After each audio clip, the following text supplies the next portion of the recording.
Hello everyone. तो हम कर रहे हैं आरडीबी एक्ट और अभी तक हमने पढ़ा है एक्ट का ओवरव्यू, डेट रिकवरी ट्राइब्यूनल्स की कॉम्पोजिशन, उनका प्रोसीजर। आज हम पढ़ेंगे अपील और उनका अवार्ड जो है वो कैसे एनफोर्स होता है उसकी प्रोसेस।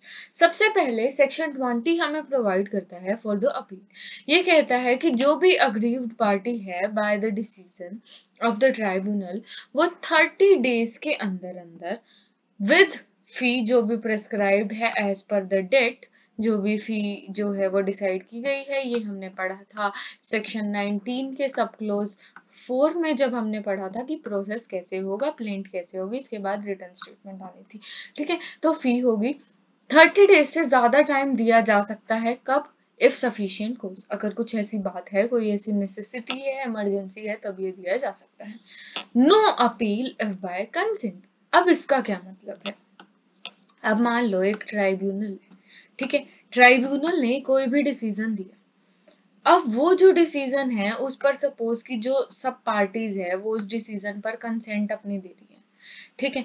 अब अगर पार्टीज ने कंसेंट दे दी उस डिसीजन को, तो उन्होंने तो खुद मानना है उस डिसीजन को, तो वो उसके बाद सेम उसकी अपील के लिए नहीं जा सकते हैं, ठीक है। ट्राइब्यूनल अपॉर्चुनिटी ऑफ हर्ट देगा, हियरिंग देगा, सबको अब उनकी बात कहने का मौका मिलेगा। ऑर्डर मॉडिफाई कर सकता है, कंफर्म कर सकता है, सेट असाइड कर सकता है जो भी ऑर्डर अपील किया गया है, बेस्ड ऑन कि वो क्या क्या कहते हैं जब उन्हें अपॉर्चुनिटी ऑफ हियरिंग दी जाती है, ठीक है। फिर जो भी डिसीजन आएगा उसकी कॉपी टू पार्टीज दे दी जाएगी। और टाइम पीरियड जो है अपील को डिसाइड करने का वो है एज एक्सपीडिशियस एज पॉसिबल, और विद इन 6 मंथ्स के अंदर हम कोशिश करेंगे कि वो जो डिसीजन है वो आ जाए जो भी अपील का इशू है उसके लिए। उसके बाद आता है एनफोर्समेंट। हम एनफोर्समेंट कैसे करेंगे?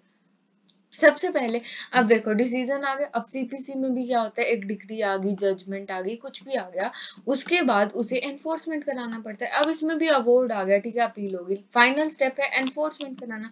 अब हम उसे एनफोर्स करा रहे हैं कि जो भी उसमें बात कही है, कि अगर मान लो ए को एक बात कही है तो ए वो चीज करे, उसे हम कहते हैं कि एनफोर्समेंट, कि हमने अपना जो अवॉर्ड है, जो डिग्री है, उसे एनफोर्स कर दिया।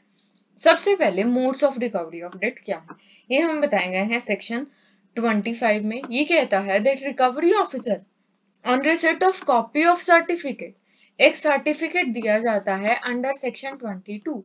इस सर्टिफिकेट का मतलब है कि ए जो है उसको बी को एक सर्टेन अमाउंट पे करना है, और कोर्ट एक स्पेसिफाइड टाइम पीरियड दे देता है, जो भी कंडीशंस प्रिस्क्राइब कर देता है, जो भी कोर्ट को सही लगता है। तो अब ये जो ट्राइब्यूनल ने ये दे दिया, ये सर्टिफिकेट है, ये सर्टिफिकेट जाएगा रिकवरी ऑफिसर के पास। रिकवरी ऑफिसर क्या करेगा? रिकवर करेगा अमाउंट। कैसे करेगा? Attachment and sale of property, मतलब कि मान लो ए ने बी को पैसे देने हैं, अब ए के पास कुछ प्रॉपर्टी होगी, मान लिया ए के पास घर है, ये जो इसका घर है ये क्या करेगा, ये कोर्ट जो है अपने पास अटैच कर लेगा और अपने पास रख लेगा, और हो सकता है कोर्ट उसे अटैच करके सेल कर दे। अब जब वो सेल करेगा, जब कोर्ट ने सेल कर दिया तो उसे क्या मिलेगा? उसे मनी मिलेगी। वो जो मनी, वो उसका क्या करेगा? उस मनी को वो बी को दे देगा। 10 ए का डेट, प्रॉपर्टी अटैच करी, सेल कर दी, मनी आई, बी को वापस कर दिया, ए का डेट खत्म हो गया, रिकवरी ऑफ डेट हो गई, ठीक है। पहला तरीका attachment and sale of property. उसके बाद अरेस्ट एंड डिटेंशन। अगर मान लो कुछ नहीं करता तो हम उसे जेल में डाल देंगे, और उसे मतलब ऐसे होता है कि थोड़ा कम टाइम पीरियड होता है, जैसे 3 मंथ्स के लिए हमने जेल में डाल दिया, उसे अरेस्ट कर लेंगे और इतने तक के लिए वो जो प्रॉपर्टी है उसकी प्रोसेस चलती रहेगी। फिर होगा अपॉइंटमेंट ऑफ रिसीवर। अगर मान लो अब कुछ लोग ए की प्रॉपर्टी यहाँ में सीधा दिख रही थी, मान लो ए के पास इतनी कोई बहुत ही विजिबल प्रॉपर्टी नहीं है, तो हम क्या करेंगे, हम यहाँ पे बीच में एक बंदे को अपॉइंट कर देंगे। ये जो इंसान है, ये रिसीवर है, इसका क्या काम है, ये देखेगा, ये नजर रखेगा ए के पास ये इमूवेबल चीजें हैं, ये इमूवेबल चीजें हैं, वो जो भी चीजें है उनका रिकॉर्ड बना के वो कोर्ट को दे देगा, कोर्ट उनको बेच के पैसे लेके बी को वापस दे देगा, ठीक है। ये तरीका हो गया। फिर एनी अदर ऑर्डर जो सेंट्रल गवर्नमेंट को सही लगता है, कोई भी वो ऑर्डर आ जाएगा, ठीक है। अगर मान लो सिक्योरिटी इंटरेस्ट है, ठीक है, सिक्योरिटी इंटरेस्ट है कि अगर मान लो इसने ये जो घर है ये रेंट पे दे रखा है, अब इसको रेंट रिसीव होता है, तो ये एक सिक्योर्ड इंटरेस्ट है, इसे रिसीव होता है, तो क्या करेगा, क्या करेगा, रिसीवर को अपॉइंट कर लेगा, और रिसीवर उस प्रॉपर्टी का जो भी प्रॉफिट्स आएंगे वो उनको अप्रोप्रिएट कर देगा और उनको बी को दे देगा, ठीक है।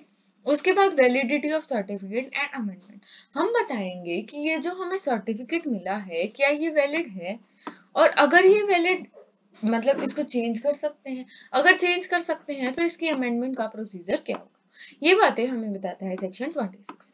ये कहता है कि पहली बात तो डिफेंडेंट का कोई राइट नहीं है अगेंस्ट सर्टिफिकेट, हमने सेक्शन 20 में ऑलरेडी एक अपील का राइट दे दिया है, उसके अलावा डिफेंडेंट के पास कोई भी राइट नहीं है। अगर प्रिजाइडिंग ऑफिसर को चेंज करना है और अमेंडमेंट करनी है, या तो वो कब करेगा, वो मॉडिफाई कर सकता है, क्यों, जब क्लरिकल और अरिथमेटिक मिस्टेक हो। सपोज कि रिसीवर था, ठीक है, अब रिसीवर ने ए का जो घर है उसकी वैल्यू लगा दी 10 लाख रुपए, ठीक है, बाद में पता लगा कि वो घर तो रेंट पे था या किसी भी तरह फ्रॉड हो गया, ठीक है, वो घर तो उसके पास तो उसका पोजेसरी टाइटल था या उसके पास उसकी लीज थी, अगर मैं कहूँ कि उसके पास लीज थी तो ये मिस्टेक होगी, एक क्लरिकल मिस्टेक होगी, या फिर अगर हम सिंपल लें तो 10 लाख को मान लो 12 लाख लिख दिया, एक नॉर्मल क्लरिकल मिस्टेक होगी, अरिथमेटिक मिस्टेक होगी, इसको मॉडिफाई कर देगा, कौन करेगा, प्रिजाइडिंग ऑफिसर। कब करेगा, जब कोई ऐसी मिस्टेक हो, और इंटीमेट करेगा ऐसा चेंज रिकवरी ऑफिसर को, ठीक है, मतलब कि रिकवरी ऑफिसर ने उसको दिया था कि 10 लाख है, उसने गलती से 10 का 12 लाख पढ़ लिया और 12 लाख लिखा दिया, अब ठीक है, अब वो 12 लाख लेके उसने सर्टिफिकेट बना दिया, अब वो बाद में चेंज करके मॉडिफाई करके उसको 10 लाख करेगा, अब जब 10 लाख करेगा तो रिकवरी ऑफिसर को थोड़ी बताए कि ये सब हो गया था, तो 10 लाख की इंफॉर्मेशन दोबारा उस रिकवरी ऑफिसर को देगा, ठीक है। फिर सेक्शन 27 आ गया स्टे ऑफ प्रोसीडिंग्स। स्टे क्या होता है, स्टे होता है कि सपोज एक प्रोसीडिंग चल रही है, ठीक है, अब ये प्रोसीडिंग अब चल रही है, हमें इस पे स्टे लगाना है, हम नहीं चाहते कि ये जो प्रोसीडिंग है ये आगे बढ़े, क्यों, क्योंकि अमेंडमेंट होनी है, मान लो कोई ऐसा एरर था उसमें, तो हम क्या करेंगे, सर्टिफिकेट देंगे रिकवरी ऑफिसर को, जो रिसीवर है, जो रिकवरी ऑफिसर है उसको सर्टिफिकेट देंगे, ठीक है, वो सर्टिफिकेट जो रिकवरी ऑफिसर ने 22 सेक्शन के अंडर दिया है वो प्रिसाइडिंग ऑफिसर के पास जाएगा, वो ग्रांट करेगा time for payment. Stay of proceeding मतलब सपोज कि ये मेरी टाइमलाइन है, मुझे यहाँ पे करना था, पर कुछ ऐसी प्रॉब्लम आ गई, कुछ इमरजेंसी आ गई कि मुझे चाहिए कि मैं स्टे लगा दूं इस ऑर्डर पे जो मुझे आज पे करना था और मैं उसे बाद में पे कर दूं, ठीक है, तो जो प्रिजाइडिंग ऑफिसर है जब उसके पास सर्टिफिकेट पहुंचे उसे सारी बात बताई जाएगी, तो वो कहेगा कि 25% तो तुम डाउन पेमेंट रिसीव कर लो और जो रिमेनिंग है मतलब इस तारीख को 25% तो तुम रिसीव कर लो, ठीक है, और जो बाकी बचा, जो बाकी पैसे बचे वो एक रीजनेबल टाइम की, ये हमारा इनफाइनाइट टाइम पीरियड है, उसमें यहां तक कह दिया कि ये रीजनेबल टाइम है, इस टाइम तक वो टाइम जो बैंक को या फाइनेंशियल इंस्टीट्यूशन को जो भी एक्सेप्टेबल हो उस टाइम तक जो बाकी का 75% अमाउंट है वो दे दो। अगर पार्टी अग्री करती है तो कोई भी अपील नहीं हो सकती।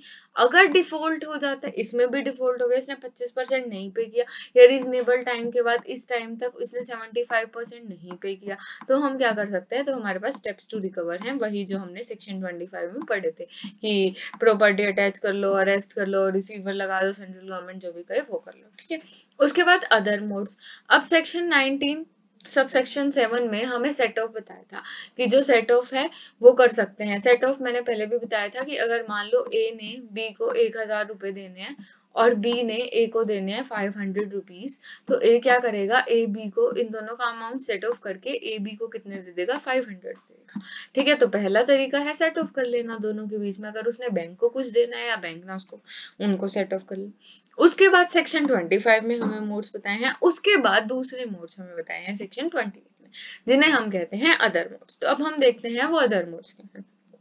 अब देखो, any person due to defendant और होल्ड फॉर डिफेंडेंट, ठीक है। अब ए है हमारे पास, ए ने बी के पैसे देने हैं, ठीक है। अब ए हमारा डिफेंडेंट है, बी हमारा प्लेंटिफ है, ठीक है। अब ए को पैसे किसने देने हैं, ए को पैसे देने हैं सी ने, तो सी के पास अमाउंट ड्यू है में, ठीक है।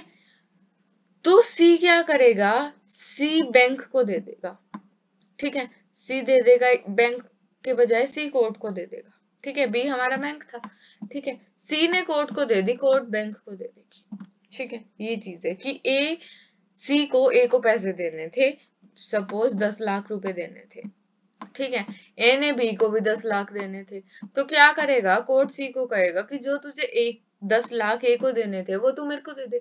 अब कोर्ट 10 लाख सी से ले लेगा और वो बी को पे कर देगा, ठीक है।